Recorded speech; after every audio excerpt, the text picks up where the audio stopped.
There were plenty of honking horns passing the picket line in Exeter this morning, and plenty of hats, gloves, coats and scarves to keep away the cold. This was the first time in its 106-year history that the Royal College of Nursing has called its members out on strike. And while the placards spoke of power and solidarity, those holding them struck a rather more sombre tone. We're in a desperate situation and this is completely drastic action.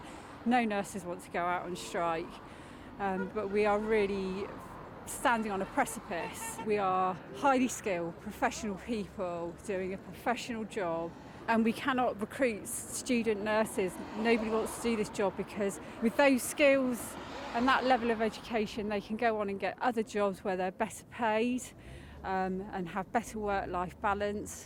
The RCN says its members have effectively seen a real terms cut of 20% over the past decade as pay has failed to keep up with inflation. They're asking for a 19% pay rise.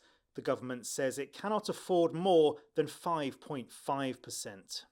Do you think that this message might get through to the government? Will striking make a difference, do you think? It's the only way we can do it. We haven't ever done this. We have never done this in our lives because we've always been about patient care, always. And this is the only time that we've got to make a stand and say enough is enough. We're nurses, we care for people every day. We work really hard.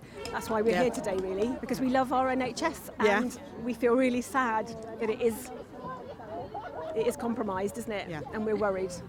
The strikes will inevitably cause disruption for patients, many of whom will have been waiting months for planned appointments or operations. Patients who require urgent or emergency treatment should still dial 999 and contact emergency services as they normally would. And the important thing I'd like to say to people is if you have an appointment to attend hospital today, please continue to attend that appointment unless the hospital contact you to rearrange it. Well, any last-minute hope that today's strikes could have been avoided ended in stalemate. And if the unions and the government can't agree a deal, then we could be seeing and hearing a lot more of this over the coming weeks. Sam Blackledge, ITV News, Exeter.